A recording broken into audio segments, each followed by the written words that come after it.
Yo, it's Jumpman T with Twisted Torch TV here with the mad scientist, Mad Mike himself, AFN affiliate. We got a great show today, a little lunch break show to discuss some good topics. So, y'all go ahead and come on in, wipe your feet, make sure you hit the like button, hit the subscribe button to all channels, AFN, all affiliates. Hit that like button and subscribe to the channels. But, Mike, we got some crazy stuff going on, man. We saw in the league they said they're going to have it to where 17 games. They discussed this for the past 2 or 3 years, so we're finally getting a chance to see an extra game. I don't know how you feel about adding an extra game as far as our players, but I'm gonna just state my opinion real fast. I know it's gonna be tough, man, especially dealing with Julio Jones. The way we have to deal with these injuries, we're gonna have to make sure that we prep them to where they don't do as much playing time throughout each game. You know what I mean? Because 17 games can stretch it. If we're going to be honest, including the playoffs, including preseason, that's a lot of games, man. But that's a chance for the young players to work on their film and get a chance to show, the fans what they really can do. So how do you feel about that? I'm being real. I don't like it at all. I think it's the dumbest shit I've ever said. Excuse my language, but I think it's the dumbest thing that we're talking. Like, that's the dumbest decision they've ever made. And it's like this for me. The owners are pretty much stating like, we don't give a dang about your health. Like, we sit up here and talk about concussion protocols and all this type of crap, but we all know that most of the NFL players never play in the preseason to begin with. Mm-hmm. And you want to take away special teams, but you want to add more violence to you want to take away. You want to give. Let's just say it like this. A lot of people probably it might go over a lot of people here when I say this, but it's like you having a gun, man. Everybody want to take away certain parts of a gun. Everybody want to take this away, but you still got bullets, you still got this, and you still got this. You'll take away an AK, but you still got a 9. You'll take away a 9, but you still got the 22. You know what I'm saying? It's like you want to take away certain things, but the gun is still a problem. It's still a gun. It still shoots the same way. It still is a gun. It still hurts. It still burns. All right. And that's the thing with that's the thing with the NFL. You want to take away the violence away from the game, but you want to give them an extra game. Like, what the hell? What kind of freaking sense that makes? They don't play in the preseason. Matt Ryan never plays in the preseason. But you want to talk about injuries and protocol? How many interviews that we've done where I've seen Johnny Abraham on live, all right, Facebook Live, crying in tears because of CTE has gotten him to a point where he can't control himself. We just had a conversation with Terrence Mathis where he was saying like Chris Chandler is struggling because of CTE. And you motherfuckers want to give an extra game? Excuse my language. You trying to give an extra game to these guys? They don't play. They already don't play in preseason. You cannot tell me this is good for the players. They don't like it. You are enticing these guys with money. That's why I say, man, it's like you look. I'll say it like this, and I'm gonna end it on this, but it's like certain people are driven by money. They will do anything about that dollar. When they come down, they will sell their soul. They will sell their mama. They'll sell their sister, cousin, brother. It don't matter what it is. They will sell their soul to get that dollar. And you got these owners that's dangling. Here you go. I know you want it. Here you go. I know you want this moment. Like this. That's what they're doing with these people. The player's not even thinking about what happens after their career. Like Chris Chandler can't he's struggling. We heard Terrence Mathis say this. Mm-hmm.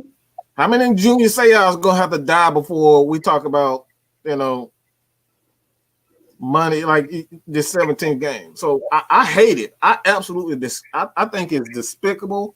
I think the owner should be they should be ashamed of themselves, and this has nothing to do with quality, trying to keep the game safe. No, you trying to pad your fucking pockets. That's what you worried about. Yeah, I think it's based on the COVID situation too, since the money had to go down as far as the cap, but they're not looking at the player standpoint, man. Like it's already tough for players to play a full 16 game season and give us their best attributes on the field day in and day out. You already have it to where players don't practice maybe 2 or 3 times a week compared to the 5 days they're supposed to. Like it just becomes a tough situation as far as the players, man. And I know they feel a certain type of way, but they're like, well, we need the money too because they pretty much everybody's taking 1-year deals. Then they're not even worried about what's gonna happen next year as far as if they get hurt. That's what the teams look for.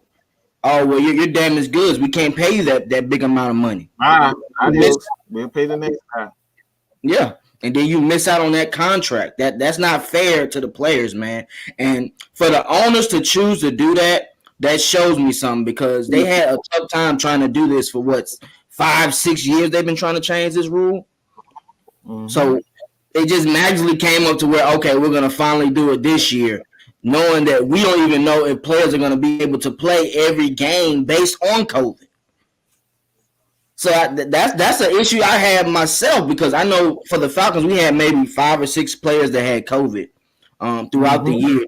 They missed games, and if you get COVID, you gotta miss 2 weeks.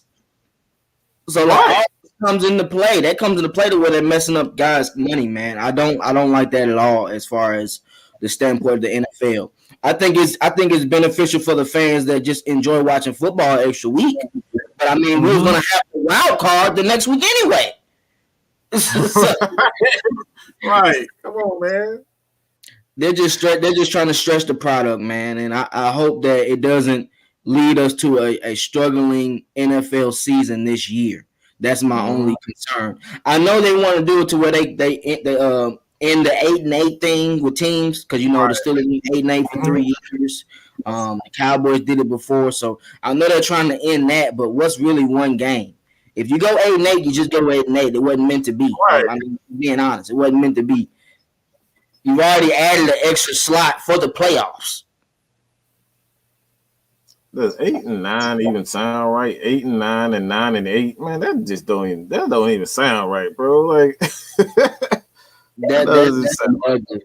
Somebody just said it. I got 9 and 8. 8, 9, 9. Like that's crazy, bro. I don't know that doesn't look good regardless. For us to continue. It doesn't look good at all. But I ain't get a chance to get into this with you, man. So how do you feel about who do you think the opponent will be for the London game? I hope it's the Saints. I want them to like experience because we got guys the Falcons UK. You guys can check them out on YouTube.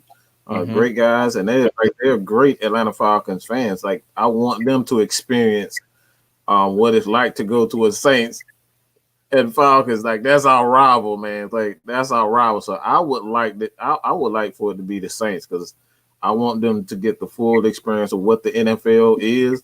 And it's like the hated Cowboys against the Niners, Eagles, Cowboys. Like I want them to experience what football is truly about. That's all about your rival, man. So I would like for it to be the Saints. Yeah, I'm thinking we're gonna end up playing the first pick in the draft, Mr. Trevor Lawrence. I'm thinking that's because they just added them to our schedule, so I'm feeling like that's going to be our London game.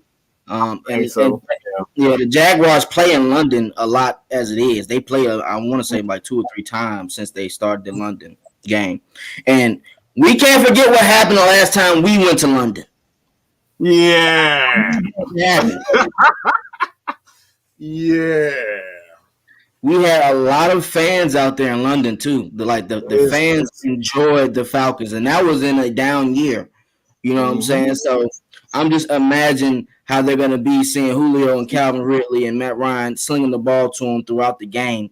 And if we get that next juggernaut for 10 years down the line at pick 4, I don't know if we're gonna do that.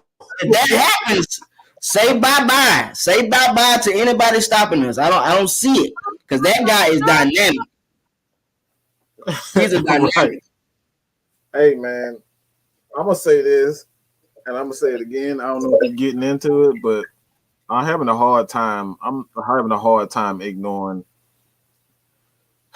Kyle Pitts. Like I was just, the more that I think about it, man, it's just one of those players when you look at the Falcons and the team. No, we don't need a tight end, but I always say this: when there's one player in the draft that it's like a woman, like when you got when it's just that special someone that you just can't keep your eye off. You know, she got the right moves. She know how to talk to you. She know how to move. Like everything is just perfect. You know what I'm saying? You just can't stop thinking about it. Like that's the way I feel about Kyle Pitts right now. The way he moves, the way he look, the way what he's saying, like, bro, like, look, I am in love with Kyle Pitts right now. I'm not afraid to say the dude is just special. He is special. Period. Point blank. And that's something you cannot deny. When you look at this guy, you see how he's 6'6", goes up and snag the ball out of people's hand. The dude route is so crisp for a guy that size. I cannot stop thinking about Pitts and what he will have next to him if he consistently lining up in the slot with Julio and Calvin Ridley. I'm just thinking to myself, like, what are you gonna do?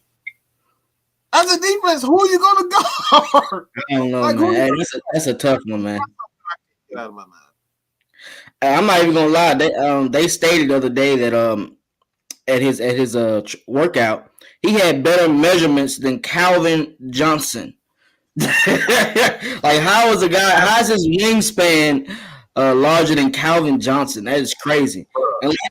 And like you said with his routes, one route you don't see tight ends run a lot is when they go in and cut back out.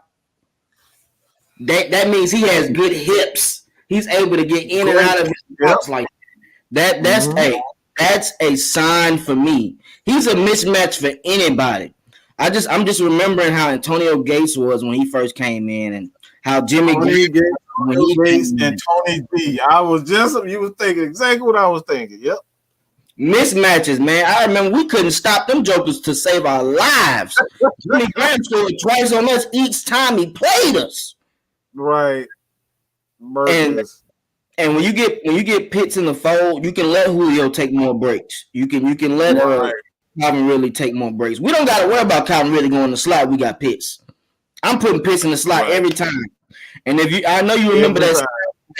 I know you remember the soundbite Matt Ryan did to Roddy one day. He was like, "Man, it's just so easy to get open in the slot. That's what he all the time. It's not fair." Right. It's unfair. And we forgetting a key guy. Also, we haven't seen the best of him, and that's Hayden Hurst. So it's just, I'm just thinking to myself, like, what are you gonna do as a defense? Like, the thought of it, and I think not Kyle Shanahan. Good gracious, even if we had Kyle Shanahan would have a damn wet dream with the weapons on this offense. Like this dude, you see what he did when we just had. Julio. We didn't have a Calvin really. This picture of Kyle Shanahan with this many weapons, man, like this man wouldn't know what to do with it. So having this Hayden Hurst in the slot and you got a linebacker on him consistently or a smaller DB, that's just unfair, man. It's just unfair. It's unfair. And Shannon Sharp is the one who said that. Shannon Sharp was like, "Yeah, you can. If the Falcons get Pitts, it's lights out." That came from Shannon Sharp. He's like, "Okay, no, that's not unreal." So if the Falcons end up getting him, man, I'm all for drafting a defensive player or offensive lineman, but like that's going to be a major problem trying to stop this team, man. Hey, listen, man. I'm just thinking of how Florida used him, and he had an average Joe throwing the ball. Imagine what Matt Ryan gonna do. Matt Ryan loves tight ends, man. If he Ooh, get oh my God, ooh. you might well lock it in, bro. And Matt Ryan doesn't go over 35 touchdowns like that. If he gets Kyle Right. Pitts, he might throw 40 touchdowns easily. Just throw it up. Just throw it up. He'll go get it. Easily. That's what I love most about his game. Just like you just Mm-hmm. throw it in his vicinity, his wingspan is so full. Like even if the DB gets into his body, his arms are long enough where he can snatch the ball and get to the ball before he gets to him. And that draws penalties. Mm-hmm. That like you look, anybody who's played the game that know if you have a big body guy, it ain't nothing you can do besides foul him and get a penalty. It's like trying to guard Shaq. I was just gonna say that. Yeah. Shaq is 7'2", 7'2". Like it doesn't matter. Just throw the ball in the damn air. Shaq gonna get it, and there's nothing you can do about it because he's 300 pounds. His arm is long, and like KD is another one. KD is 7 feet tall with his wingspan like 7'4". Nobody can stop him because he's so long. And that's the dynamic that Kyle Pitts is going to bring to the offense. There's nothing you can do with him. And I don't know if you saw this, but Shannon Sharp said that he's working with Kyle Pitts too. He said he's going to be coaching him up a little bit in the second time. Wow, I didn't know that. That's crazy. Yeah. Now, if he gets Shannon Sharp work ethic, say goodbye. Goodbye. And I didn't know he was 245. He weighs 245. I thought he looks kind of lean. I thought he was like 225. He weighs 245. That's gonna be crazy to come in contact, man. As far as a defensive back or a linebacker, whoever they expect to put in his way, they will not be able to stop him. It's gonna be tough. Dirty Birds territory. Thoughts on trading back for defense? In all honesty, man, if we're looking for a defensive player, I have to trade back. I'm not picking a defensive player at 4. If it's between 8 to 16, I'll pick a defensive player. But in the top 4, I don't see no defensive player deserving of that. They were talking about DNs going top 4. I don't see no top 4 DN. I see top 20 DNs, but I don't see a top 10 DN at all. I think you'll be reaching. The only person that I see, there's only 2 people that I see in this draft worth like taking a chance and on in the top 15. Mm-hmm. That's Rousseau. For me, Rousseau is just because of his sheer body. Like he's long and you can work with that. Like you can put him on 80 side and he's just a project player. You can't teach 6'6" with those long, like the wingspan that he got. Like you can't teach that. So I would take him if it was below 10. If it's below 10, I'm taking a shot at Rousseau. Also, Andre Cisco. Like Cisco for me. The safety, right? Yeah, the safety. Andre Cisco, like the dude is always around the ball. And for me, anytime you got a safety that's always around the ball, I don't care how small he is. You need him on the field. And now you can draft or put a strong safety who's just good at just tackling well. That's it. That's all you need a strong safety these days for. It's just for him to tackle well and be in the right position. And having a defensive coordinator like Dean Pease, he's not going to put that strong safety in a position where he's going to fail. He's going to always put him in a position where he can succeed. And that's why it's like I'm taking a shot at Cisco because I know he's going to be around the ball. And with the defensive coordinator who is experienced, who's been in the league over 30 years, I'm getting a playmaker, and I'm getting Cisco, man. I do like Cisco. I think if we trade back up in the first round, I like that pick. Mm-hmm. I can see getting him in the top maybe 22 to 26 range. And he had a lot of exceptions though, didn't it? Yeah. The dude had like 13 interceptions, like something like that. Some crazy number like that. And that dude, man, look, that dude, like I said, man, I like Trevor Moore, and I think he's a very good safety. I think he's probably complete safety. Mm-hmm. But for me, I look for special. I look for safeties that are just playmakers. Cam Chancellor is one that was he just, even though he wasn't the greatest in coverage, he would just always find the ball. That's what I'm talking about. Safeties that always seem to find the ball and make big hits on people. I can't ignore it. You cannot ignore that. And that's what Cisco is. Like, that's what I look for in the safety.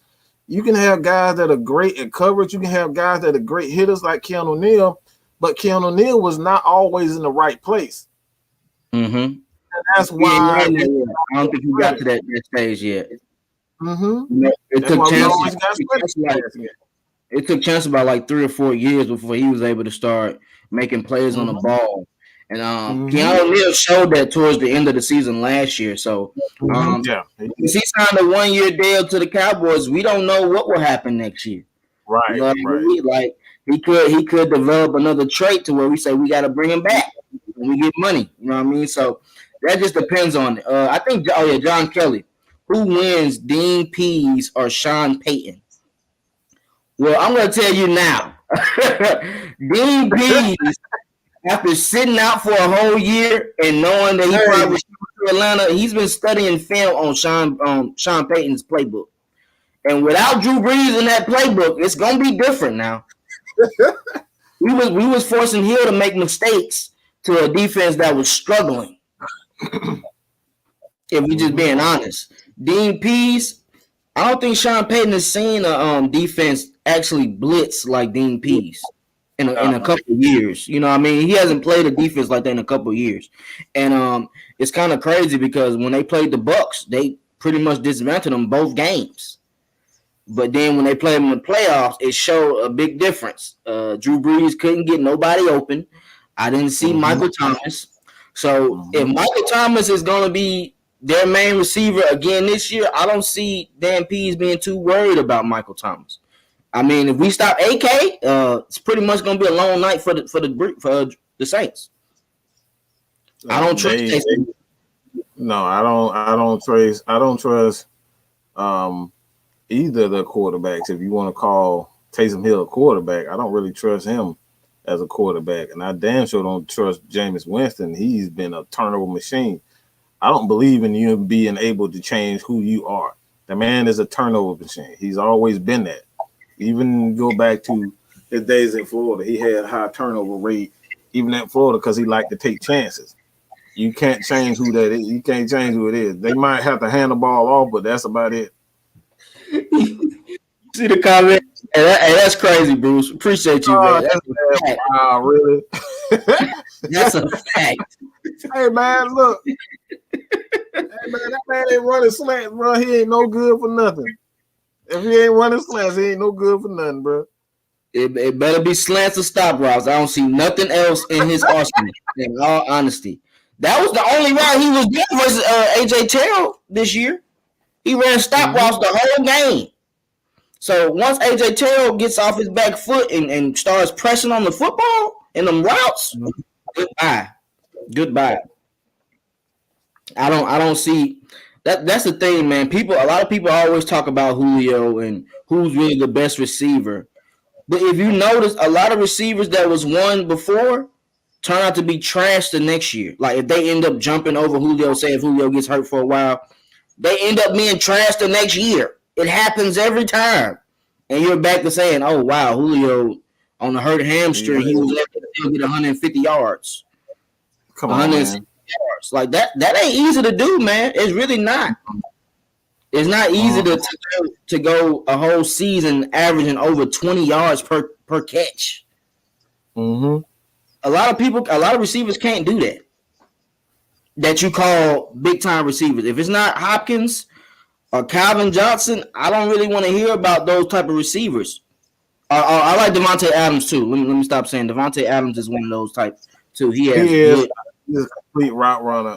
That's what I like most about him. It's like he's not too explosive, but he's an exceptional. He's the new Antonio Brown. That's what I call him. Right? Antonio Brown in his day, he was probably the most complete route runner, not named Julio Jones. So it's like that's why I like Davante Adams. Like the dude can run any type of damn route. Aaron Rodgers with that type of weapon where you can run any route, got a little speed on him. Yeah, he's the dude is a baller. So I like him also. I heard they haven't tried to restructure A-Rod's contract. So after this year, he can be a free agent. So I'm anxious to see what Davante Adams does as far as his contract if Aaron Rodgers isn't in the fold anymore. How do you think that will work out as far as him? Green Bay has just been known for being disrespectful to great players. And I think this is just they do that to Aaron Rodgers, man. Like I will lose all respect for Green Bay. Like they put themselves over players, and that's why I always said with the Atlanta Falcons and why they should let Julio Jones and Matt Ryan decide when they want to hang it up, because we've done a shitty job of appreciating our talent. We let Deion walk for absolutely nothing. We just let him walk because we thought we was a quality organization. We didn't have to pay Deion. That man just walked. We didn't trade Deion. We just let him walk. That right there is sheer arrogance, and we still paying for that today. Brett Favre. We just we didn't even try to get that man the help that he needed. We just shipped his ass off to Green Bay. Knew he was a talented quarterback. We shipped him off because we didn't want to deal with it. And way we did Roddy White, I think Arthur Blank Brexit, I think that's the reason why he went crazy getting all his players, all his money. He know he made a mistake with Roddy White, and ultimately, that decision to choose Kyle Shanahan over, I thought it was dumb to begin with. To just disrespect Roddy the way they did. Kyle Shanahan, essentially, they chose Kyle Shanahan over Roddy White. Roddy White had been here for 10 years, 10, 11 years. Easily. Was one of the greatest receivers in our franchise history. And you let a motherfucker who been here 1 year and end up leaving you after the year, after he's fucked the Super Bowl up. So you look like a complete asshole. And then they tried to put the okey doke on the fans, like, oh, we made a mistake. I'm gonna send Roddy out here with Michael Vick so y'all won't boo us. Look, bro, I'm all on the game, man. Look, Falcons need for this to happen. They need for Matt Ryan to stay here. They need for Julio Jones to decide when they want to retire, because we have fucked. Look, how many people know anything about Tommy Nobis? Not too many. A lot of people don't even know what he looked like. A lot of people don't even know if he passed away. A lot of people don't know anything. We just seen Terrence Matthews on the show. Said they feel unappreciated. Jamal Anderson, Chuck Smith, all these guys said they feel unappreciated. They act like we don't even exist. Mm-hmm. That's coming out the play. So we need Arthur Blank cannot screw this up. He has to let Matt Ryan play his contract out and decide when he wants to. It's best for him and the future of this franchise, because if he screwed this up, guess what? The guy that you are going to draft next year and a year after that and a year after that going to be looking at you like, do I really want to sign this long contract? Do I really want to commit? Because soon as I get injured, man, guess what? I think they're going to be wanting to get rid of me. Mm-hmm. And we're gonna keep it 100. We're gonna keep it 100, man. Roddy White in 2015, Kyle Shanahan's first year. The first game he had 4 catches for 84 yards. You go 3 games, not even throwing it to him, not even putting him in the arsenal to make plays. Disrespectful. Then towards the end, Roddy White comes back again, makes a lot of plays, and you still decide, well, hey, he's already gone. It looks like he still has something in the tank. For them 3 games versus the Jaguars versus the Panthers, he looked good. He was making contested catches throughout them games. Mm-hmm. So I didn't understand that, because Roddy White brings an intensity to the team. Everybody loves Roddy White.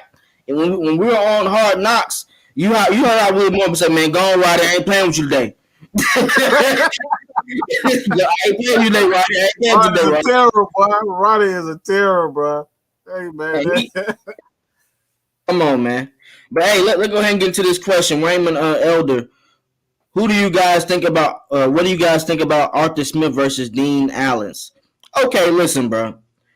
If we just had Mr. Rudy P. Man, Dirk Cutter, be able to get to the red zone on Dennis, why wouldn't Arthur Smith be able to control the clock and get the ball in the end zone? I just feel like that's better. And we got to admit, Saints have lost some pieces now. The guy number 91, he left. He got a contract. They still got two D tackles that's free agents. One of them went somewhere else. They're gonna be rebuilding. I mean, their key is probably Cameron Jordan and Demario Davis, but I feel like Demario Davis is getting close to his end. Right. And we saw what happened with Marcus Lattimore. He's over there. I don't know if he's stealing or not, but that's what the word is out. So we don't know how he's gonna be. He's been a bust the past 2 years to me. Since that first year, I haven't seen anything good from him. And he run away from matchups. He was scared of Julio Jones. The past 2 years, he's been lined up against Calvin Ridley and letting the second string corner guard Julio Jones with press coverage and help over the top. I can't trust that man. So, in all honesty, I'm taking Arthur Smith. Even if I'm a Falcons fan, I'm being realistic. Arthur Smith has shown with less talent, the Titans don't have what we have. And he made plays. So I'm not taking Dennis over Arthur Smith. We got, especially if we get Kyle, if we get Pitts, I'm not taking nobody over him. You gotta call spade, man. That's not even being realistic. The Saints ain't got it like that no more, man. I don't see it. And well, go ahead. My fault. Well, let's not underestimate what a pass rush can do for you. Yeah, a consistent pass rush can an average linebacker look great. We've seen this time and time again. I mean, we signed Ed Hartwell, okay? We signed Ed Hartwell to this big. We gave him a bunch of money because of what the pass rush in Baltimore did for him. We gave this man a massive contract, and then he came here. This man was absolute trash. Absolute trash. So we see what a pass rush can do to any defensive coordinator, any player. Dennis Allen has a great defensive lineman in Cameron Jordan, and make no mistake about it. He's a great. I think he's going to go into the Hall of Fame. He's that great in my opinion. He's one of the most dumb defensive linemen in recent history. But with that, like, I don't see Dennis Allen being consistent. You go back to his days as a Raider, like even here, people don't remember that Dennis Allen actually was a Falcon. He hasn't been consistent. Yeah, he's turned the corner, but I need to see him in multiple places have success, not in just one place. Dean Pease has had success with the Patriots, Titans, and Ravens. So I'm going to go with that just based on his history. Yeah, I definitely like Arthur Smith. 601 DC said, any chance the Falcons taking the QB? I saw Asia had commented to you, but we can get into that too. But I don't think we're going first round, man. They keep talking about Justin Field. And if you watch the breakdown of these guys yesterday, they stated how Justin Field arm talent isn't up to par as far as how he throws his motion. His QB motion just doesn't look good, man. It reminds me of a lot of bad QBs. And it's something that I didn't catch. It's something that I didn't catch. You probably heard this numerous times from Kstlyz, man. We're gonna do a show later on tonight. We expand on this, but we said this. We said this before. Quarterbacks who tend to have a long motion oftentimes struggle in the NFL because in the NFL it's all about timing. If you don't get that ball out quick, this is the reason why they teach you. And a lot of people make fun of Peyton Manning and Matt Ryan the way they hold the ball. They hold the ball up high like this, so when the motion comes, all right, when the throw motion starts, they don't go all the way down. All right. It stays up, and all you have to do from that point on, all right, you just use your shoulder motion, and typically you're going to get somewhere from here, as far as your throw motion, is going to be no lower than here, and a high release. You want that release to continue, to stay at a high point for two reasons. It gets the ball out quick, and it protects the ball from getting slapped out of your hand by defensive players. Because you got guys like Von Miller who's dipping around dip around the corner, and all he has to do, the ball is already in his sight. Bam! That's a strip sack. So it's two things that bothers me with Justin Fields. His throwing motion is incredibly long, and his mental, like his processing, is not consistent. He's had games where he looks absolutely amazing, and that's not going to happen all the time. As a quarterback, you have to be consistent in your thought, you're being able to process information, and that's something that he's never been consistent. I'm not calling him dumb. I'm saying as a quarterback, we've seen brilliant quarterbacks that hasn't been consistent in being able to process information. Let's look. I want to speak to this guy real fast because he bugging. Man, that's cap. Justin Fields has great mechanics. People have done breakdown on it. Y'all boys stay hating on Fields. Listen, when they come into draft, they don't show bad plays, first of all. Second of all, we're talking about his motion. That's a key thing. That's a key part of mechanics, if in case you didn't know. Do you not remember Brian Leftwich? You don't remember Brian Leftwich? You don't remember Tim Tebow? They all was good in college, but when they got to the NFL, they struggled because they couldn't get the ball out fast enough. When your motion is that low, it takes a long time for you to wind up. That's what he was trying to explain. If you pay attention and not think that somebody's already hating, you would have noticed that he explained it and showed an example of good mechanics. How many times do you see Matt Ryan get the ball snatched out of his hand? It's rare. It's rare you see that. How many times do you see Dak Prescott get the ball snatched out of his hand, though? Exactly. Even a short, and this is a perfect example of great mechanics. Even a short quarterback like Russell Wilson, he holds the ball high because he does the ball. What he doesn't want, you don't want to elongate your motion. When you elongate, and if I could make a video, what you do when you hold the ball low, you got to go all the way up and then get the ball out. When the ball is already high, guess what? All I got to do is go backwards. That shortens the throw and quickens the release to get it out. I'm a former QB. I know this. I was taught this by real NFL players, real college players. All right. My uncle was a ref for the state of Georgia. All right. So I know what I'm talking about. I'm not comparing him to Tim Tebow, man. He's clearly better than Tim Tebow. We're basically, come on, Chris. You know I'm not comparing that man to Tim Tebow. Come on, bro. I'm not saying that. But all they hear his name, and when you hear a name, that's all they see. Oh, you saying no, bro? We saying the motion is comparable to Tim Tebow. He didn't call him Tim Tebow. And I'll go even further. In college, a QB has a longer time to react to reads. In the NFL, a window can be closed quick.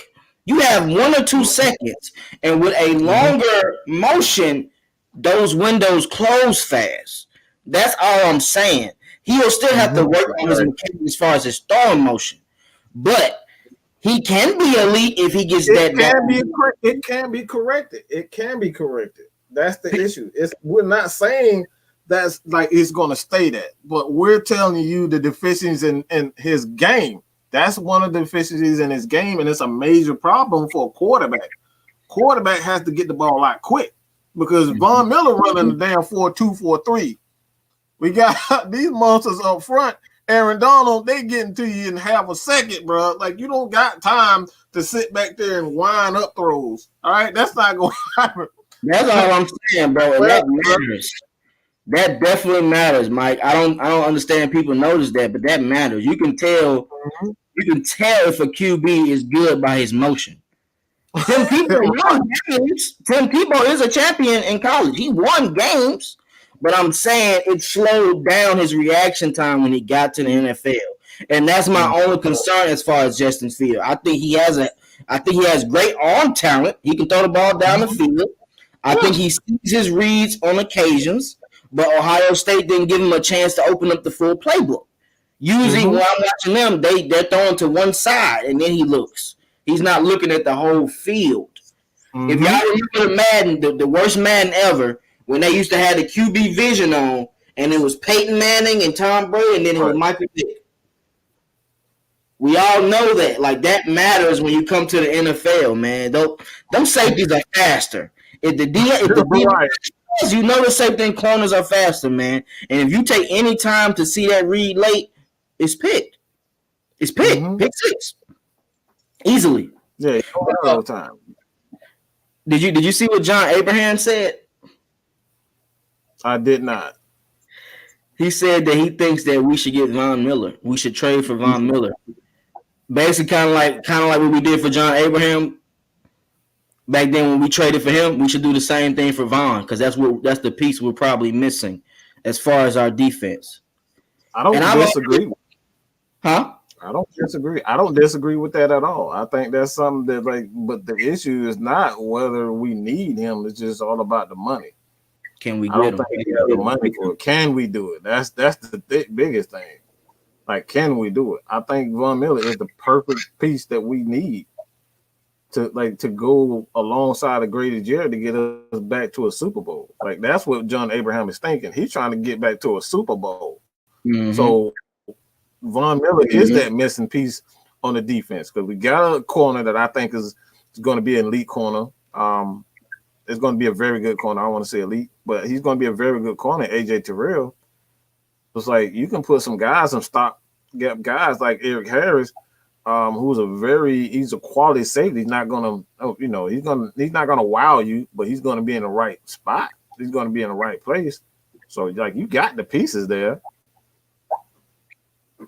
What do you think? What do you think Denver would take for Von Miller, though? I'm looking at maybe a second and a fourth. Yeah, I'm saying a second and a fourth. I'm not giving up a first round for him, especially after Achilles. Well, I don't know if it was Achilles or ankle. It was a weird injury, what they were saying, but it was a weird injury. I'm giving a second and probably a fourth the following year. I'll give that, but I'm not giving up first. And I'm sure we have to give him a contract too if we sign him, because I think his contract is up next year. So we'll pretty much be biting a bullet on that to trust that he won't get hurt again. But I know Von Miller is a playmaker, man, and adding him to that defense, you can't but expect AJ Terrell to expand his game, because with a person like that, you're not worried about the QB having the ball for 6-7 seconds. It was times you were watching a QB have 7 to 10 seconds on the field, and that's just outrageous. That's outrageous. You can't have it. And I think a lot of that has happened because a lot of times we have tried to find pieces in the draft and we have failed as far as at that position. And the only time we really have succeeded at that position is when we got John Abraham or when we had Patrick Kearney. Right. Like, it's been tough. Vic Beasley had his year, but the thing about Vic Beasley that has me kind of in a shimber with him is because we were always leading. So you didn't have to run the ball as much. You already know that you got to pass. If a team is up by 15 going into the fourth quarter, of course they're gonna pass a lot more, and that plays to Vic's strength. So I think we have to have somebody in the fold that knows how to get pressure already, that knows what it takes to make plays when the game is on the line. Them young players, it takes time on that defensive line and make plays. Well, I mean, unless you're Grady Jarrett, of course, you know what I mean. But other than that, it's rare. It's honestly rare. Mm-hmm. Oh, okay. Somebody said, "Do we like the safety out of TCU?" Yeah, I like him. I do. What he's Morrick, I believe. Mm-hmm. I like Morrick with his body. I don't know what's up with his body. It's something about his body just doesn't sit well. I don't know if it's legs, but he has a weird form that kind of scares me. It's just something like I think he had like a shoulder issue on top of it. So it's like his game, the way he plays the game, he doesn't always protect his body.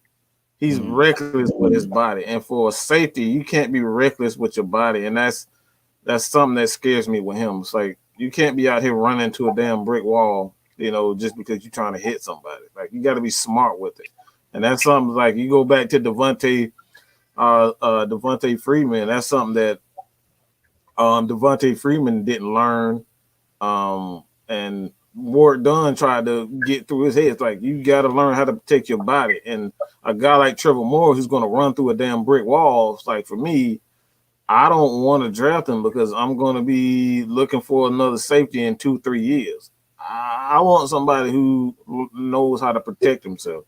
Yeah, he's a good player, but when you're reckless on the field, I don't want you on my team. That's just me. And William Moore had issues with that in the beginning of his career. Mm-hmm. Yep, he was the same. He couldn't stay healthy. He'll make plays and then he'll try to tackle somebody too hard and get hurt, concussion or neck injury. Yep. He used to have a lot of those injuries, and we don't need safeties like that. We need safeties that are dependable and reliable. Mm-hmm. That's the key as far as the safety. Because when a safety goes down, it shows on that defensive side of the ball, man. Mm-hmm. Oh yeah. When Keanu went down, then Ricardo went down, man, it was a shit show. If I may be frank, it was a shit show. Oh, yeah. And that gave KZ a chance to make plays, but he also failed a lot too. So he was one of his reckless safeties that went out there and he like tried to run through brick wall and run over Ezekiel Elliott and end up getting his ass knocked out. So it's like reckless safeties is something that I don't want any part of. I don't want all the reckless safeties. You got to be able to think. And a lot of people, they think that by just going out there and playing, you'll learn. You got to watch film for a safety, man. Mm-hmm. Yes. You have to be a film guru. You have to be. Because if you don't know what a receiver is used to doing and how he sets you up, how you going to be able to stop him? Mm-hmm. Like a lot of receivers, like I know Amari Cooper, when he does stop and goes, he might stop at the 8-yard mark instead of the 10-yard mark. Mm-hmm. And if you don't know that, he sets you up. He sets you up. Yep. So you have to watch that. Oh, this is a good question, man. I appreciate you asking this again. Alden Smith, a free agent, should we get him? I think if it's under a minimum, I don't mind it. I feel like in a 3-4 system, like he ran with the 49ers, he was a killer. So if he's able to stand up, oh my God, good night. Good night. And I think he'll be willing to take a pay cut, for this 1 year since it's already down to build it back up. He had 5.5 sacks versus a trash defense. Right. Right. Yeah, I'm taking that deal all day. Like if that's something that I'm actually watching for and I'm looking for because he's still out there and he's pretty much gotten over his issues. And like even if he hasn't, it's worth the investment because he's still in a transition mode as far as we don't know who our defensive end is going to be outside of Fowler. And being that he reconstructed his deal where he's not going to be here next year. That last year has been voided. You need a defensive end, and we're going to invest in one. But right now, bringing in Alden Smith, man, for a year. Why not? Mm-hmm. Why not? Until another guy develops, another guy steps up, whether it's Marlon Davidson or Kaminsky, somebody steps up. Jacob Tuimeras, like until someone steps up, I'm going out and signing him to $2-3 million. Easy. He can find maybe 3 or 4 sacks. I know that. I ain't got to pay $38 million to get 3 sacks. I can get paid $3 million to get 3 sacks out of them. Hey, GG Zergoft, Falcons need a real safety, not converted 5'9" corner. And this is the fact. That's why we went out to get Eric Harris. Eric Harris is a 6'2" safety. Right. He's a 6'2" safety. I like him, man. His vision is out there, and he's going to be a team leader. And he's a humble player. He comes from nothing. He comes from having to work for everything he gets. He's a walk-on just like Ricardo was. So that means he's going to be a film junkie. And that's what you need, like I state. That's what you need, man. And he's more quicker than Ricardo is at his age now. Mm-hmm. He has a quicker step than Ricardo did last year. So I think that's a major upgrade based on the defense and the defensive coordinator of who we have in the fold. All we need is 2 pieces on defense, man, and it will change the dynamic. We were stopping teams for 2-3 quarters easily in that last 7 or 8 games. We were stopping teams a lot. If you didn't notice. They got a lot of stops. They Exactly. just couldn't finish a lot of plays because the safety play was horrible, and they just weren't consistent getting after. That's why they had to blitz more because the pass wasn't consistent. So I like one thing. I always say this, man, and this is just simple as hell, and a lot of people just don't think about this. But who the hell is scared of a 5'9", 90-pound safety? All right, let's be real. We got these guys like goddamn looking like Julio Jones, 6'4", 220 pounds, and you looking at Ricardo Allen, who is 5'9", 5'10", soaking wet as your safety. Who in the hell is afraid of him? Eric Harris is 6'2", 6'1", 6'2", 220 pounds. That right there strikes fear in smaller receivers coming across. Anybody that's coming across that middle, just for his sheer size alone, you know that like this is a good chance this dude sitting at 6'2", 6'4", 220 pounds is gonna knock me out. So he's gonna get short-handed on them things. Like ain't nobody getting short-handed looking at Ricardo Allen. Like, yeah, man, you sit your little ass down. That's probably exactly what they're thinking. Hey, and we can't forget Eric Harris kind of put your boy Slant Man on ice. Oh, right. Hey, he tried to do a little stop right in the middle of the field. Oh my God, Eric folded that man up like a nasty race car driver. Come here. Yep. Oh, you finna catch the ball? He closed his eyes, guys. I got the picture. I'm gonna post it next time we come up here. His eyes were closed because he got hit so hard. Mm-hmm. And that's what I'm talking about. It's about fear, man. Sometimes you need these physically, and that's why I said earlier with this Falcons team, man. I said this over and over again. When the Falcons let Rashid Bateman go, I thought that was one of the biggest mistakes they did for that defensive line because not only did he free up space for Grady Jarrett, but he freed up space for Vic Beasley on a lot of plays. All they would do is just put that big guy, 6'6", 340 pounds, just put him all across the line. And the offense, like he's so big, hold his hands up, and you gotta put 2 or 3 guys. You always have to have 2 guys around Rashid Bateman because he's gonna physically dominate any guard, any tackle, just physically.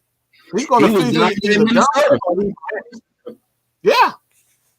That's himself. He sacked Aaron Rodgers just with a damn hand.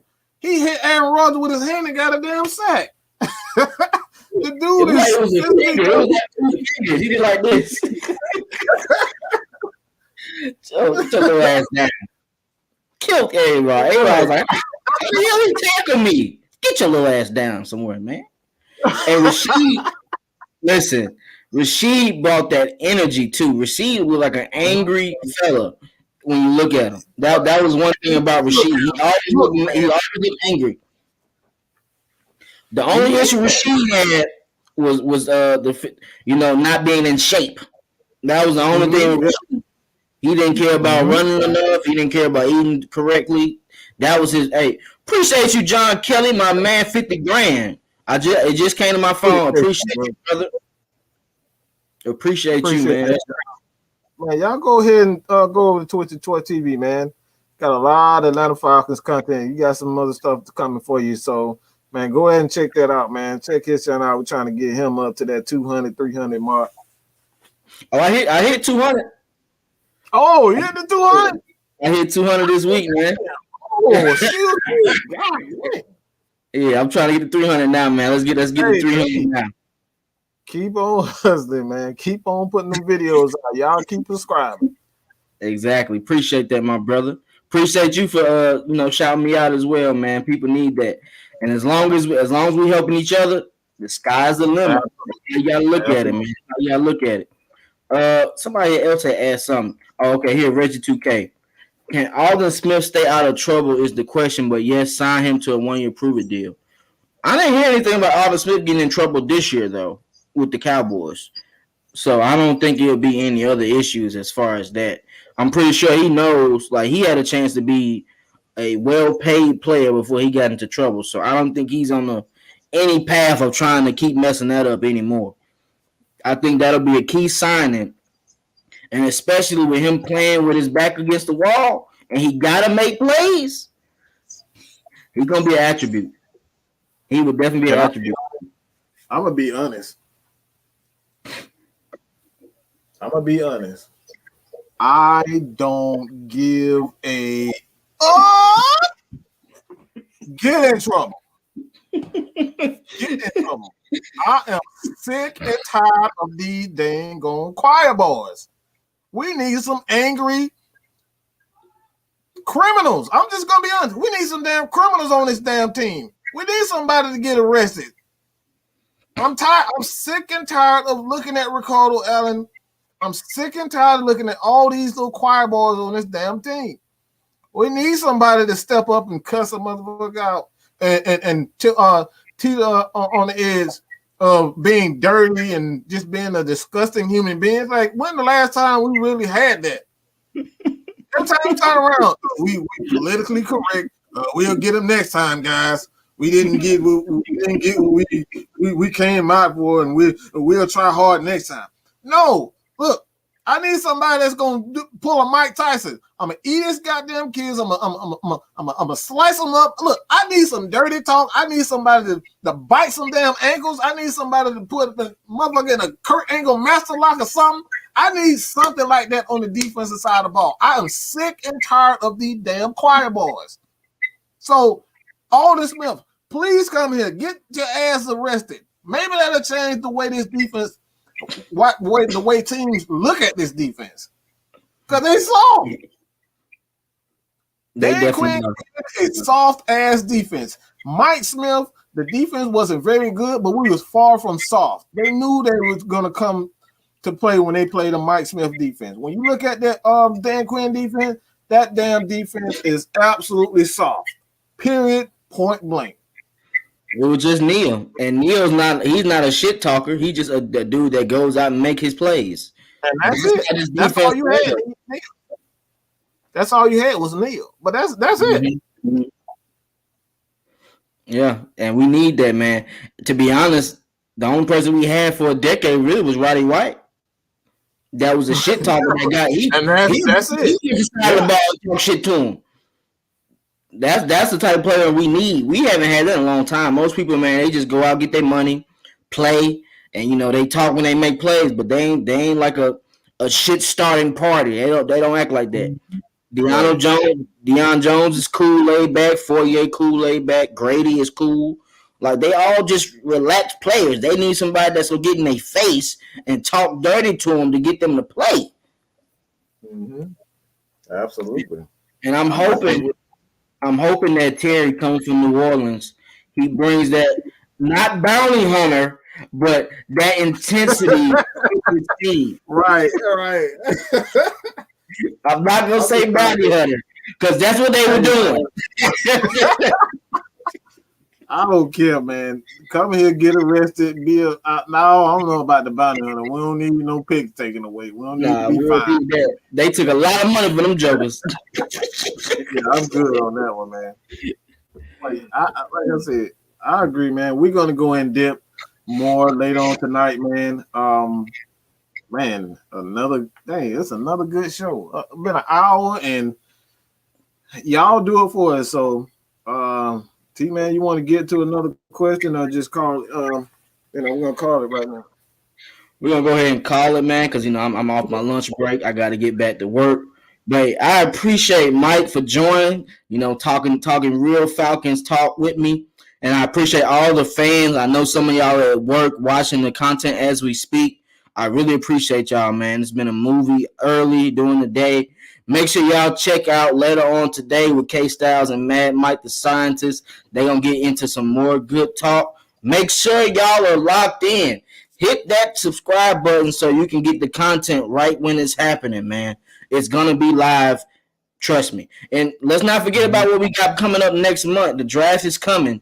AFN has already snuck out there and said we're going to do a live talk show. So make sure y'all are locked in for that because I'm sure we all going to be tripping on that day if something happened that we don't want to happen. So make sure y'all are tuned in for that. Also, subscribe to my channel, Twisted Torch TV. Appreciate y'all, man. What'd you say, Mike? What'd you say, Mike? I couldn't hear you. Oh, that's it, man. Oh, hold on. Shit. But yeah, my bad. But yeah, that's it. Appreciate y'all, man. Let us know how y'all feel in the comments, man. Make sure y'all hit that subscribe button. Also, subscribe to Twisted Torch TV. There's more content on the way. Subscribe to Drew Talk Sports, KSTYLZ, Miss Maggie. Subscribe to all the channels, man. We got a lot of heat on the way, man. We appreciate the fans. We appreciate everybody that's tuned in. Shouts out to you, Twisted Torch TV, AFN, Mad Mike Scientist.